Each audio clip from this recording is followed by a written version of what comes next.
우리나라 국내 코스닥 상장 업체 중에 이제 드론 전문 기업으로 유일하게 상장되어 있는 기업인데, 이 기업이 지난해에도 15만 대, 올해도 16만 대를 미국에 수출을 했는데, 이 NDA 규정상 20% 이내라고 하는 그 규정을 충족한 유일한 업체, 그게 한국 기업이라는 거죠. 최근에 모터 공장을 또 인수하면서 모터 국산화에도 성공했고, 그리고 배터리 문제도 해결했다고 하시더라고요. 그럼 국산 비율로 따지면 이제 100% 국산화 드론이 우리가 가능해진 거죠.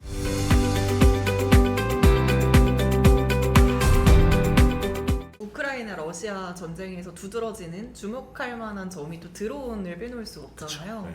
요즘에 전쟁에서 드론은 어떤 의미인가요? 예, 이제는 현대전에서 드론을 빼놓고 이야기를 할 수가 없을 것 같은데요. 근데 사실 2022년 우러 전쟁 발발 2년 전에 아르메니아와 아제르바이잔 간의 전쟁에서 드론 전쟁이라는 신조어가 그때 만들어졌어요.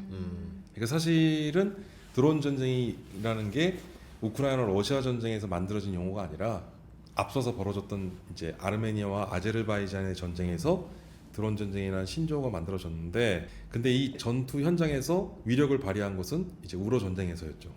그래서 전쟁 초기만 하더라도 사실 강력한 군사력을 지닌 러시아를 대항해서 우크라이나가 저비용의 고효율, 그래서 굉장히 가성비 높은 무기를 통해서 전장에서 확실한 우위를 점할 수 있었던 것이 바로 드론의 역할이었다. 그래서 이제 드론이 지금 우크라이나군이 가장 많이 사용하는 게 FPV 드론이라는 게 있어요. 1인칭 관점의 드론. 그러니까 이제 비디오 영상을 보면서 게임을 하듯이 드론을 조종을 해서 감시 정찰을 하거나, 또는 드론에 집게발을 달아서 폭탄을 매달고 수류탄을 떨어뜨리거나, 또는 그대로 자폭을 해버리는 경우도 있는데, 이런 다양한 임무 모듈에 따라서 임무 유형에 따른 군사 작전에 활용되고 있다는 것이죠. 그래서 사실은 이 드론은 가장 상위에는 그 무인 이동 비행체라고 우리가 정의를 해요. 그래서 무인 이동 비행체 하부 단위에 UAV라고 하는 무인 항공기, 그 다음에 UAS, 여기 이제 앞에 S라는 스몰 약자가 붙어서 소형 무인 전술기로부터 그 다음에 이제 드론에 이르기까지. 그리고 드론의 형태도 보면 쿼드컵터라는 4개의 프로펠러가 달려있는 형태로부터 프로펠러가 6개의 형태의 헥사, 그리고 틸트로이트형과 V톨, 이건 비행기 기체와 유사한 형태인데요. 그러니까 다양한 기체 유형이 있습니다. 근데 일반적으로 드론이라고 하시면 이제 쿼드컵터형의 4개의 프로펠러가 달려져 있는 드론을 많이들 떠올리시고, 실제로 우리가 드론이라고 하면 이제 그런 이미지 형상의 기체를 우리가 드론이라고 좀 많이 얘기를 하는데, 근데 사실은 아이러니하게도 드론은 하이테크 기술이 아닙니다. 사실 로우테크거든요. 왜냐면 지금 말씀드린 이러한 쿼드컵터형 드론은 뭐 인터넷이나 시중 마트에서 불과 몇만 원 내지 십수만 원이면 구입할 수 있어요. 그래서 일반인 누구나 구입할 수 있고 이를 조종할 수 있는, 그래서 이제 드론 자체가 오늘날 현대전의 게임 체인저라고 하는데, 사실 그 드론 자체만 볼 게 아니라 이 드론의 다양한 IoT 기술들을 어떻게 접목하고 군사적으로 또는 택티컬이라고 하는데 전술적으로 어떻게 활용하느냐가 훨씬 더 중요해졌다는 거죠. 그래서 단순히 드론 하나만 우리가 볼 게 아니라 드론의 다양한 그런 첨단 기술을 어떻게 접목 활용하느냐와 그리고 이를 작전적 전술적으로 어떻게 운영하느냐. 그래서 사실은 이제 우리 군사 전문가들 사이에서는 무기체계 운영 개념이라고 하는 이제 ORD라는 개념이 있는데, 사실은 무기체계의 성능과 재원을 높이는 것도 중요하지만 이걸 어떻게 운영할 것이냐라고 하는 운영 개념도 굉장히 중요하거든요. 그러니까 그런 부분에서 보면 가장 성공적이고 훌륭한 사례가 된 게 드론이었죠. 말씀하신 대로 드론 자체로만 운영할 수도 있고, 뭐 예를 들어 장갑차에 몇 대씩 달고 다니면서 갈 수도 있는 거고. 지금 미국의 에이브람 전차, 그다음 우리나라 현대로템의 지금 K2 블랙팬서라고 하는 흑표 전차, 이제 K3라고 하는 미래 전차 개념 그 구상 중인데, 지금 말씀하신 그 개념을 차용해서 지금 그걸 일반인들도 이렇게 쉽게 생각하실 수 있는 부분인데요. 이젠 그런 것들이 가능해졌고 그런 것들이 중요해진 거죠. 전 드론 보면서 그 생각했거든요. 드론이 알겠는데 드론 어떻게 막아요? 이제 전쟁의 역사를 무기의 역사라고 얘기를 하는데, 드론을 전술적으로나 작전적으로 이런 공격 무기로 활용하는 방법은 이미 많이 알려졌고 또 그런 것들을 많이 보여주고 있는데, 그러니까 이제 나온 게 대드론 체계. 그래서 이거를 안티 드론이라고 얘기를 하는데, 크게는 소프트 킬과 하드 킬로 구분합니다. 그래서 하드 킬은 드론에 직접적으로 탐지 추적을 해서 대공 무기를 통해서 요격을 하는 부분이 있고요. 근데 이제 요격을 하기에 최근에 좀 각광받는 게 한 25kW에서 30kW 정도 되는 레이저 빔을 쏴서 레이저를 조사해서 직접적으로 하드킬, 물리적 타격을 줌으로써 드론을 파괴하는 행위. 그걸 이제 대드론 체계의 첫 번째 하드킬로 얘기하고 있고, 소프트킬은 이제 결국은 드론이라는 게 이제 원격으로 리모트 원격 조정을 하기 때문에 여기에 이제 스푸핑이나 또는 제밍 등을 통해서 전파를 방해하거나 또는 잘못된 전파를 수신호를 통해서 이제 제대로 임무 작동을 하지 못하도록 방해하는 행위, 여기까지를 우리가 또 소프트 킬로 얘기를 하고 있습니다. 그리고 여기에 하나 더 추가된 게 최근에 디코이 드론이라고 하는 기술이 최근에 주목받고 있는데, 디코이는 영어 사전에 이제 교란하다는 뜻이거든요. 근데 이 디코이 전술은 과거로부터 오늘날에까지 이미 많이 사용됐어요. 무슨 얘기냐면 우리 전차를 적에게 많이 보이게 하기 위해서 목업이라고 하는 모형 전차, 그런 모형 전차를 모형을 여러 대를 세워놓고서 적에게 교란하는 행위를 하거든요. 와. 근데 이 디코이 드론은 뭐냐면 이제 RCS라고 하는 레이더 반사 면적을 키워서 네. 작은 소형의 기체인데 이 드론의 디코이 기술을 접목하면 적 레이더에는 대형 공격 헬기나 큰 전투기하로 오인하게끔 만드는 기술이에요. 그럼 이게 군사적으로나 작전적으로 어떤 효용이 있냐면, 지난 6월 이스라엘과 이란 간의 전쟁도 사실 직접적인 대규모 어떤 병력이 물리적으로 부딪히거나 충돌한 전투가 아닌 결국은 미사일과 무인기를 보내면서 서로 이제 공방을 했는데, 이스라엘은 아이언돔, 그래서 전 세계에 가장 고도화되어 있는 대공 방어 체계 중에 하나라고 하는 그 아이언돔 체계로 이란의 다양한 미사일 공격이나 또는 무인기 공격을 효율적으로 방어할 수 있었는데, 근데 문제가 이 아이언돔은 동시다발적으로 1000개 이상의 표적을 그 이상이 넘어가면 이제 사실은 이제 핵심은 물량 앞에 장사 없다는 그쵸, 거거든요. 그쵸, 그쵸. 그럼 결국은 아이언돔도 뚫린다는 건데, 그래서 아마 기사를 보셨을 거예요. 이스라엘 아이언돔 미사일 재고가 이제 부족해져서 이제 그 이스라엘의 아이언돔이 무용지물 될 수 있다라고 하는데, 무슨 얘기냐면 대공 방어 체계는 우리가 MD라고 하거든요. 적 미사일을 미사일로 요격하는 방식이에요. 예. 자, 그런데 적의 이 미사일이든 또는 적 전투기로 오인하게끔 뭐 100만 원에서 300만 원짜리의 저가 드론에 디코이 드론 기술을 접목하면 적의 그러한 미사일 투발 그 시스템을 결국은 그 미사일의 재고를 소진시킴으로써, 그러니까 이제 결국은 현대전이 이러한 뭐 국가 총력전 양상에서의 그런 그 자원을 얼마만큼 효과적으로 효율적으로 운영하느냐가 중요한데, 반대로 생각하면 적의 자원을 얼마나 빨리 소진시킬 수 있느냐도 사실 작전적으로나 전술적으로 활용할 수 있는 건데, 네. 바로 이 디코이 드론 기술이 그렇게 사용될 수 있죠. 근데 이제 우리가 그래도 이 경제 채널 아닙니까? 예. 그러니까 우리나라에 이 디코이 드론 기술을 개발하고 있는 기업이 있어요. 말씀드릴 수는 없는데, 예. 그러면 이제 해외에 이 디코이 드론 기술을 가장 많이 활용하고 이 기술을 갖고 있는 나라가 어디냐? 당연 미국, 러시아, 이스라엘 등입니다. 근데 이제 우리나라도 지금 현재 프로토타입까지 개발이 된 걸 제가 확인했고, 내년 상반기에는 우리도 디코이 드론 기술을 확보할 수 있는 그런 이제 우리 국내 기업이 하나 있어요. 네. 그래서 이러한 네. 드론에 대한 대드론 방어 체계는 안티 드론 체계라고 해서 하드킬로부터 소프트킬, 그리고 이런 디코이 드론 기술 등을 설명드릴 수 그럼 있겠습니다. 전통적인 방법으로는 못 잡아요? 뭐 소총으로 쏜다든가 이렇게? 그러니까 이제 드론이 예. 이거 어떻게 보면 2023년 12월 26일 북한이 우리 군사분계선 MDL 이남으로 5개의 무인기를 내려보냈는데, 그 무인기 중에 한 대가 P-73 용산 대통령실까지도 네. 우리 대통령실 상공까지도 이제 휘젓고 다녔다고 해서 예. 이제 문제가 됐는데, 문제는 이 드론은 워낙 소형화되어 있는 작은 기체이기 때문에 레이더에 잘 탐지가 안 돼요. 애초에 탐지도 안 되는구나. 그러니까 뭔가 네. 탐지 식별이 돼야지 네. 그 다음에 네. 추적 요격을 하는데, 이제 이게 4단계로 이루어지거든요. 일반적으로 방금 말씀드렸던 탐지, 식별, 추적, 그 다음에 요격 단계로. 그런데 문제는 탐지 자체가 잘 안 되니까, 그래서 크기도 작거니와 또 저고도에서 비행을 하기 때문에 일단 탐지가 굉장히 어렵다라는 문제가 있습니다.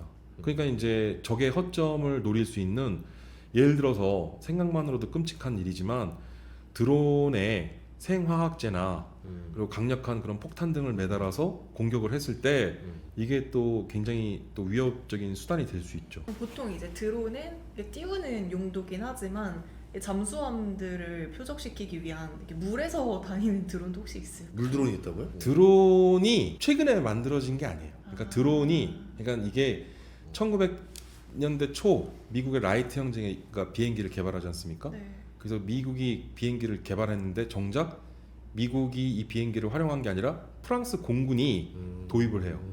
그러니까 프랑스가 비행기를 도입하니까 영국이 또 뒤따라서 비행기를 도입하면서 이제 이걸 군사적 용도로 활용하기 위한 고민을 하기 시작했고 1914년 1차 세계대전이 벌어지면서 비행기가 군사적 이런 작전에 처음 투입이 된 게 1차 세계대전이었는데 그 1차 세계대전 이후로부터 지금에 이르기까지 100년 동안 이미 드론은 보이지 않는 전쟁에서 활약을 했습니다. 그러니까 무슨 얘기냐면 영국이 도입했던 네. 당시 드론은 비행기를 무인화해서 드론 기체를 개발해요.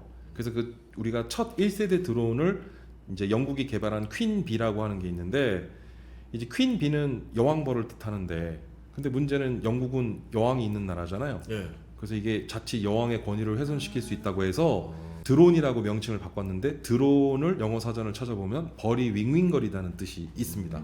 그래서 실제로 드론이 비행을 하는 소리를 들으면 실제로 아, 벌이 네. 윙윙거리는 맞아요. 듯한 네, 네, 착각을 네, 일으키게 네, 하는데 그래서 드론이 이미 100년 전에 개발이 됐어요. 어. 그래서 100년 전부터 드론은 다양하게 우리가 활용을 해왔죠.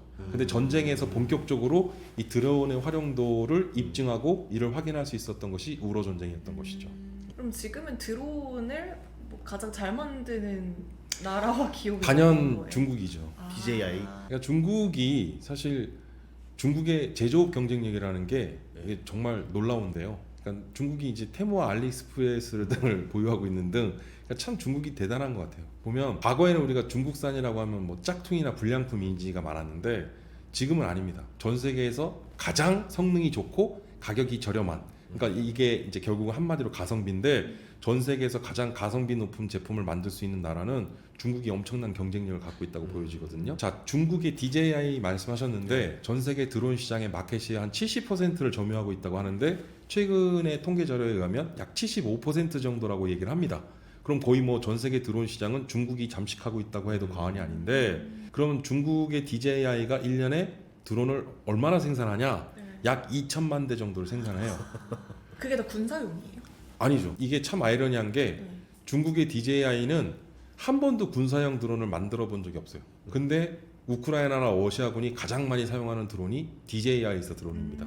그러니까 이제 결국은 이제 군사학에서는 이를 우리가 테크니컬이라는 용어로 설명하는데 네. 일명 가난한 나라의 무기라고 이제 얘기를 하는데 중국의 DJI사 드론에 찌개발을 달거나 폭탄을 매달고 수류탄을 매다는 등 폭탄을 달아서 개조를 해요.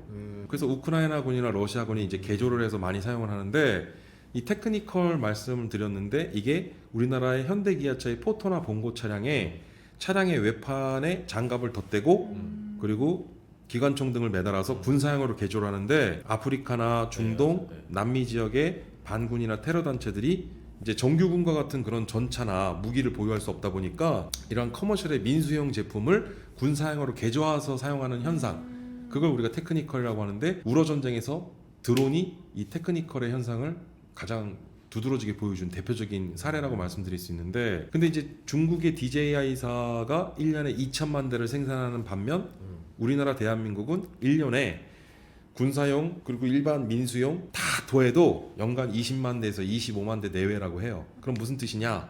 2천만 대 대비 20만 대면 100분의 1 아닙니까?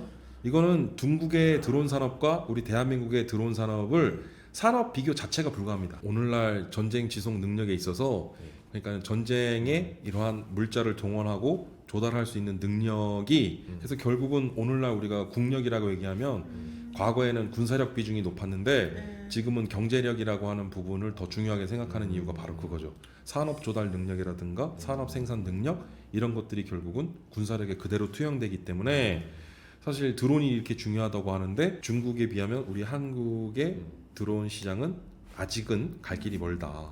근데 그래도 드론을 이제 중국에서 되게 싸게 팔 거 아니에요. 그렇게 2천만 대를 파는 것보다 우리가 자주포 한 대 만들어서 파는 게 돈 더 많이 드는 거 아니에요? 그렇죠. 훨씬. 이제 사실은 뭐 비교할 수가 없죠. 그러니까 중국산 드론 FPV 드론 100만 원에서 150만 원, 뭐 한 300만 원 정도 되는 드론 하나와 우리나라 K2 전차가 한 95억에서 100억 정도 하거든요. 그럼 가령 100억이라고 치면 네.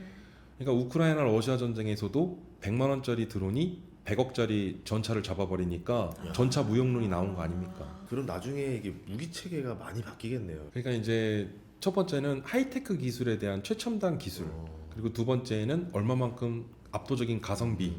그러니까 이제 그런 것들이 오늘날 현대전의 양상에 있어서 보면 그런 전투와 전쟁의 양상의 흐름을 우리가 살펴볼 수 있는 것이죠. 드론 단점이 저거잖아요. 어쨌든 사람이 하나가 하나 조절을 해야 돼, 조정해야 되잖아요. 그럼 결국 드론 한 대를 운영하려면 뒤에 사람 한 대가 또 있어, 사람이 한 명이 있어야 되는 거 아니에요? 최근에 드론이 초창기에는 애당초 이제 비행 항법 장치라고 하는 것을 통해서 드론 내에 목표 지역을 미리 좌표를 설정해 놓고 이제 그 좌표에 설정된 목표 값대로 드론이 비행을 해서 임무를 수행하게 했어요. 그러다가 이제는 GPS 위성을 통해서 원격으로 조정해서 원격 리모트 조정을 하게 됐고, 그럼 이제 실시간으로 그런 이제 비주얼을 보면서 이제 비행을 하더라는 거죠. 근데 지금은 어느 정도 단계까지 왔냐면 이 드론에 AI 인공지능 알고리즘을 탑재하고 라이다라고 하는 자율주행 기능까지 여기다 접목을 해서 네. 지금 드론은요 사람이 조작하지 않습니다. 오. 드론 스스로가 어떤 건물이나 어떤 특정 지역에서 알아서 위험물을 회피하고 알아서 임무 판단을 해서 임무를 수행하더라는 거예요. 무서워. 지금 그런 단계까지 왔어요. 근데 드론이 이 사람이 아군인지 적군인지를 어떻게 판별해요? 그러니까 이제 AI 시스템을 통해서 이제는 뭐 전장 상황을 우리가 전장 가시화라고 하는데 전장의 상황을 실시간으로 정보를 수집하고 이를 분석하는데 이러한 AI 인공지능 프로그램을 통한 드론 등 다양한 무기체계 활용 접목을 하고 있는데 실제로 이스라엘과 하마스 전쟁에서 이스라엘 IDF, 이스라엘 디펜스 포스인데 이스라엘 국방군이 최초로 AI 인공지능 프로그램을 통해서 군사적 용도로 활용을 했다라고 공개를 했어요. 공식. 그게 이제 라벤더 시스템이라는 건데 이 라벤더 시스템을 통해서 하마스의 무장대원 1명을 살상하기 위해서 최소 10명에서 15명까지의 민간인 부수 비행을 허용하고 있는데 가령 하마스 고위 간부 1명을 살상하기 위해서는 라벤더 시스템에서는 민간인 부수 피해를 100명까지 허용하고 있어요. 그러니까 이제 이게 만약에 AI 그 라벤더 시스템에 양자 컴퓨팅 기술이 접목이 되면 훨씬 더 복잡 다양한 전장의 그런 다양한 정보들을 빠르게 수집해서 분석할 수 있기 때문에 민간인 부수 피해를 획기적으로 줄일 수 있겠죠. 그러니까 이런 최첨단 기술들이 군사적 용도에 지금 계속 활용 접목되고 있고 기술 수준을 높여 나가고 있다는 겁니다. 오늘 갑자기 그 생각이 들었어요. 요즘에 막 쿠팡도 그렇고 정보 유출도 많이 되고 있잖아요.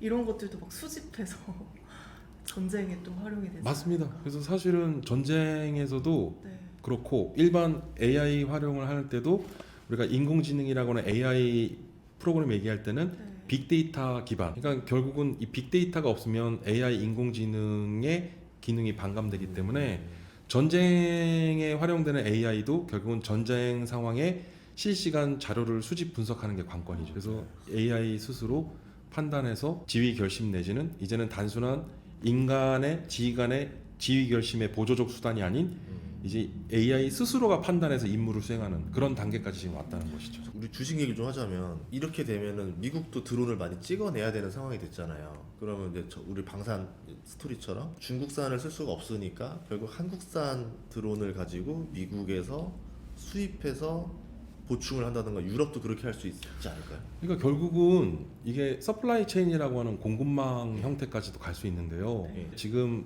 제가 이거 방송에서는 좀 조심스러운 얘기라 제가 조금만 말씀드리면 제가 최근에 우크라이나 고위 관계자를 만났어요. 한국에 비공식 방문을 했는데 그 고위 관계자와의 인터뷰를 통해서 제가 이야기를 많이 들었는데 일단 우크라이나 상황 현지 상황을 좀 얘기를 하자면 우크라이나의 그 병사들 평균 연령이 지금 만 48세를 넘어가고 있답니다. 심각하다. 그러니까 이제 네. 지금 전쟁 상황이 굉장히 지금 어려운 상황으로 가면서 이제 징집 자원이 부족해지니까 병사들의 평균 연령대가 높아지고 있고 그리고 뭐 2,500만 정도 내외의 우크라이나 인구가 지금 뭐 2천만이 채 안 될 거라고 하는데 정확한 인구 통계 집계조차도 안 되고 있는 상황이죠. 그리고 우크라이나의 전투 형태를 보면 80% 이상이 드론에 의존한 전투를 수행하고 있대요.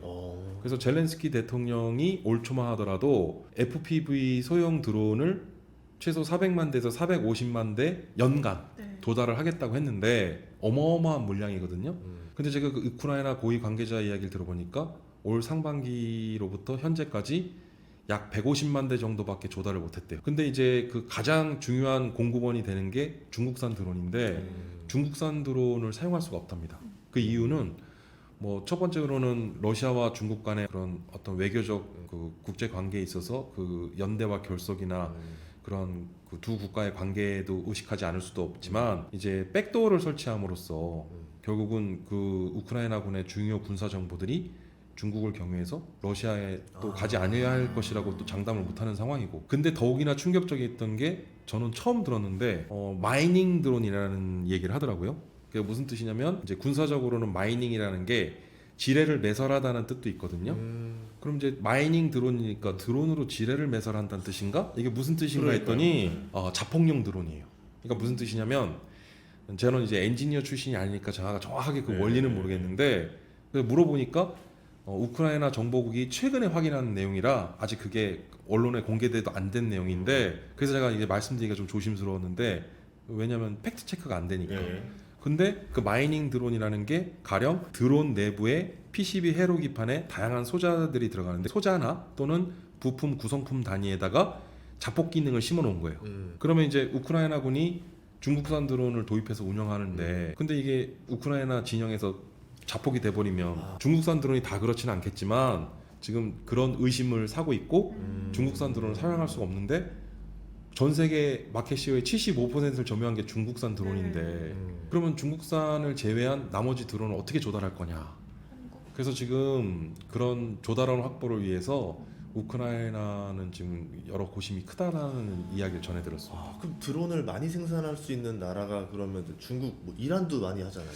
근데 이제 문제는 예. 방금 말씀하신 중국, 이란, 다 러시아, 북한 여기 권위주의 진영으로 묶여 있기 때문에 그러면 이제 결국은 예. 미국이나 유럽 또는 뭐 한국 등 다양한 국가들이 있겠지만 마땅한 선택지가 없다라는 거예요. 왜냐하면 중국산이 나쁘다고 말할 수 없거든요. 근데 중국산을 나쁘다고 할 수는 없는데 이걸 군사용으로 사용하는 데는 좀 제한사항이 있다라는 거죠.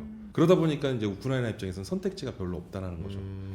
그래서 최근에 우리 한국의 드론 기업의 뭐 드론 관련 기술이나 또는 이제 또 현지에서 또 드론을 또 자체 생산하기 위한 여러 가지 그런 부분들을 고민하고 있는데 그런 부분에 있어서 한국과의 협력을 좀 희망하고 있는 것 같은데 근데 우리나라는 현행법상 이제 분쟁 지역이나 전쟁이 벌어지고 있는 지역에는 무기를 수출할 수 없기 때문에 우리는 그런 수출 제한 규정 때문에 사실 좀 제한은 있죠. 어쨌든 이렇게 수요가 지금 늘어나고 있다라는 거잖아요. 그러면 결국은 이거를 잘 만들어서 할 수 있는 중국 외에 다른 나라가 필요하다는 거고 우리가 그 시장을 잡을 수도 있다는 얘기잖아요. 예를 들어서 이런 경우는 가능하겠죠. 앞서 말씀드렸지만 러시아나 우크라이나가 가장 많이 사용하는 드론이 DJI 드론인데 DJI는 한 번도 군사용 드론을 만들거나 군사용으로 판매를 한 적이 없어요. 예. 근데 가장 많이 쓰였단 말이에요. 그럼 가령 우리나라 대한민국의 드론 회사가 민수용 교육훈련용 드론을 수출을 하게 되면 현지에서 우크라이나가 이걸 개조해서 사용하는 것은 그건 또 어떻게 보면 우린 그런 의도도 아니고 그런 목적이 아니었고 애당초 군사용 드론이 아니기 때문에 이제 그런 부분으로 어떻게 보면 뭐 접근을 할 수는 있겠는데 우리가 포털을 팔면 그 알아서 중동에서 개조하듯이 그렇죠. 예. 그러니까 이제 그런 부분도 있을 수 있다는 거죠. 저는 궁금한 게 아까 전에 이제 중국에서 2천만 대면은 우리나라는 그의 10분의 1밖에 안 된다고 했잖아요. 100분의 1. 100분의 1. 이게 우리가 기술력이 없어서 조금밖에 못 만드는 거예요. 규모의 경제죠. 규모의 경제와 범위의 경제인데 근데 사실은 우리나라도 이제 드론이 지금 많은 관심을 받고 있지만 불과 몇 년 전만 해도 드론에 대한 일반인의 관심이 그렇게 높지 않았거든요. 그러니까 어떻게 보면 중국의 DJI가 사실 신의 한 수가 된 거죠. 이 드론 시장을 선점할 수 있게 되었고 압도적인 그런 가성비, 기술력. 그래서 사실은 이게 군사용 드론 시장은 조금 다소 위협적이라고 저는 우려가 되는 게 중국의 일종의 계획된 적자 전략. 그래서 중국이 주변 국가의 특정 시장을 단기간 내 그 시장을 선점하기 위해서 초저가 물량 공세를 하거든요.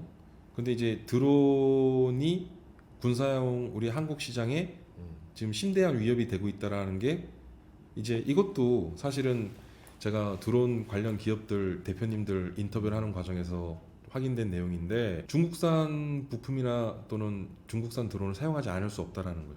그 이유를 여쭈니까 중국에서 군사용 드론에 활용되는 부품을 거의 무상으로 공급해주고 있다는 거죠. 그러니까 그게 무슨 의도가 있겠습니까? 야. 네, 그러니까 정말 소름이 끼치는 대목이 아닐 수 없는데 그 정도의 심각성을 느끼고 있다는 거죠. 그럼 미국은 어떻게 해요 지금? 미국은 그럼 드론 어떻게 만들어요? 그 중국산 그런 거 없이? 미국은 이제 국방수권법이라고 하는 NDAA 네. 법령상 예. 이제 거기에 이제 중국산 드론은 안 된다라고 해놓지는 않았고 이제 제 280조 NDA에 뭐라고 돼 있냐면 러시아, 중국, 이란, 북한 등이라고 돼 있어요. 그래서 이들 국가들에서 생산하는 드론 부품은 20%를 초과할 수 없도록. 그러니까는 이제 20% 이내가 돼야 돼요. 근데 그 20%라는 게 그러면 어떻게 미국이 운영하나 봤더니 10%는 대략 한 모터 정도가 해당되고요. 그리고 나머지 10%는 배럴입니다. 그러니까 사실은 왜 그렇게 돼 있는지는 그 국방수권법 조문을 읽으면 나와요. 그래서 드론에 활용되는 사진이나 영상 등 이를 촬영 또는 저장할 수 있는 기능이 포함되어 있지 않아야 하는 등 안보상 위해 요소가 없어야 된다고 하는데 모터나 배터리는 그런 문제가 없잖아요. 그래서 그거는 제외야. 그래서 나머지 80%는 지금 말씀드렸던 러시아, 중국, 이란, 북한 등은 안 된다라는 거예요. 근데 우리나라 국내 코스닥 상장 업체 중에 이제 드론 전문 기업으로 유일하게 상장되어 있는 기업인데 이 기업이 지난해에도 15만 대, 올해도 16만 대를 미국에 수출을 했는데 이 NDA 규정상 20% 이내라고 하는 그 규정을 충족한 유일한 업체 그게 한국 기업이라는 거죠. 그럼 나머지 80% 이상은 국산을 했다. 국산화를 했어요. 근데 더욱이나 제가 최근 그 대표님하고도 소통을 해보니까 최근에 모터 공장을 또 인수하면서 모터 국산화에도 성공했고 그리고 배터리 문제도 해결했다고 하시더라고요. 그러니까 예를 들어서 삼성에서 이제 MOQ 월 1만 개 이상의 배터리를 주문하면 배터리 공급이 가능하다고 하니까 그러니까 삼성이 배터리 공급하니까 삼성 우리 국내 기업이니까 이제 국산화가 된 거죠. 그렇죠. 그럼 국산 비율로 따지면 이제 100% 국산화 드론이 우리가 가능해진 거죠. 그리고 앞서 말씀드렸듯이 우리나라 국내 드론 시장 20만 대에서 25만 대 내외인데 이 기업이 미국에만 수출하는 한 기업이 미국에만 수출하는 물량이 15만 대에서 16만 대라는 거는 단연 이 기업이 우리나라 국내 드론 시장에서는 최고의 선도 기업이라고밖에 말씀 못 드리는데 회사명을 말씀드릴 수는 없으니까. 근데 어쨌든 다행스러운 점은 우리 국내 기업들도 그런 경쟁력을 갖추기 위한 노력을 하고 있고 실제로 그런 기업이 있다라는 게 얼마나 다행스러운지 모르겠습니다. 우리 그동안 방산주 많이 올랐다 하지만 이제 드론에서 또 새로운 성장 스토리가 나올 수도 있다 이렇게 보겠네요. 저는 주식을 그만둔 지 20년이 됐는데 근데 제가 만약에 주식을 새로 한다고 하고 주식에 투자를 한다 그러면 전 이 기업이 좀 관심이 가더라고요. 작년에 상장이 돼서 상장 당시 한 16,000원 정도에 상장이 됐는데 지금 최근 주가 흐름을 한 8,000원에서 9,000원 정도 하더라고요.